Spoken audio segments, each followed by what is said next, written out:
Kalau memandang mereka, kita pandang dengan dua cara pandang. Sebagai manusia kita lihat, mereka, beliau-beliau adalah manusia yang bisa bersalah.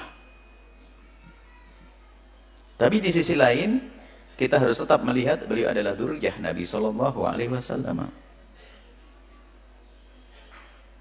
Kalau mereka melakukan kesalahan, jangan sampai kita menjadikan merendahkan kehabaibannya. Naudzubillah.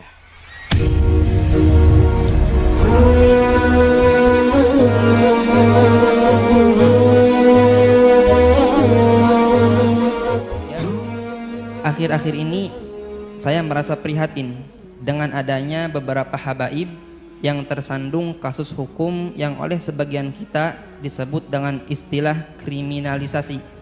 Sikap sebagian saudara-saudara muslim kita yang lain ikut mencaci dan mengolok-olok para habaib yang dijadikan tersangka dalam kasus hukum. Mereka ikut mencaci dan mengolok dikarenakan para habaib tersebut dakwahnya dianggap keras dan kasar, serta dianggap berseberangan dengan kiai atau tokoh agama yang mereka ikuti. Bagaimana kita harus menyikapi keadaan ini? Bagaimana sikap kita jika seandainya ada perilaku seorang habib yang tidak kita sukai atau perilaku seorang habib yang melanggar agama? Habaib atau kaum asyraf sadah adalah orang-orang yang dipilih oleh Allah dengan nasab mulia, yaitu nasab sambung dengan baginda Nabi Muhammad SAW melalui Sayyidat Fatimah Zahra. Kalau memandang mereka, kita pandang dengan dua cara pandang. Sebagai manusia kita lihat, mereka, beliau-beliau adalah manusia yang bisa bersalah. Tapi di sisi lain, kita harus tetap melihat beliau adalah dzurriyyah Nabi SAW. Kalau mereka melakukan kesalahan, jangan sampai kita menjadikan merendahkan kehabaibannya. Naudzubillah. Kadang muncul kebencian di hati kita. Habib. Ini sudah ada muncul kebencian. Kalau dia salah, kita katakan salah sebagai manusia. Tapi jangan dihubung-hubungkan dengan istilah habaib. Karena kalau kita menyebut dengan nada merendahkan kalimat habaib, kita akan merendahkan sesuatu yang sambung dengan Nabi SAW. Kita tegur dia salah. Tapi nggak usah karena habaibnya tuh habaib, nggak usah seperti itu. Seperti ada kebencian di hati kita dengan ahli bait Nabi, hati-hati, Nabi tidak akan menengok kita, tidak akan melihat kita. Kalau beliau bersalah, tentu kita wajib mengingatkan. Bahkan kewajiban kita mengingatkan beliau lebih daripada kita mengingatkan yang lainnya. Kenapa?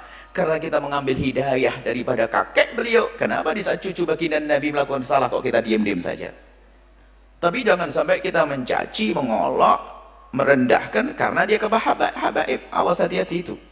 Pandang dia salah kita ingatkan. Kalau kesalahannya jangan ditiru, jelas itu. Tapi jangan sampai ada kesan habib tuh. Akhirnya kita merendahkan nasab mulia baginda Nabi SAW. Saat itu kita akan runtuh menjadi rendah. Pandang dengan dua cara pandang. Jika salah dia manusia, sesuai dengan prosedur bagaimana meluruskan kesalahan yang benar. Tentunya bukan dengan bermacam caci maki dan sebagainya. Kemudian jangan dihubung-hubungkan dengan masalah nasab tadi. Nasab mulia itu pilihan dari Allah. Nggak bisa, orang minta pun nggak bisa dapat. Itu sudah dipilih. Beliau punya nasab sambung kepada Rasulullah SAW. Jangan sampai kita merendahkan kehabaibannya itu. Berarti kalau kita merendahkan kehabaibannya, kita merendahkan nasab mulia. Hati-hati. Kalau salah, kita tegur. Wajar, tapi tidak jangan dihubungkan masalah habaibnya kemuliaan itu. Dzurriyyah Nabi SAW adalah mulia. Waspadalah, kadang ini lihat, karena ada kedengki tersembunyi di hati kita kalau sudah habib lah gitu, habib. Bahkan sampai derajat mendustakan nasab, habib palsu. Tidak bisa, kalau nasabnya benar, tetap benar. Kita mengatakan palsu, malah masuk wilayah dosa lagi. Kalau masalah ada habib yang bersalah, ya tugas kita bagaimana? Sebagai pengikut Nabi yang mencintai Nabi, gimana perilaku kita dengan cucu Nabi? Apakah kita rela cucu Nabi melakukan kesalahan seperti itu? Kalau kita rela, Nabi tidak akan rela kepada kita. Nabi akan marah, kamu mengambil hidayah dariku, tapi cucuku salah kau biarkan. Akan marah Rasulullah kepada kita. Tapi juga jangan dicaci, direndahkan gara-gara kehabaibannya. Hati-hati. Ini penting sekali masalah urusan dengan habaib dzurriyyah baginda Nabi Muhammad SAW.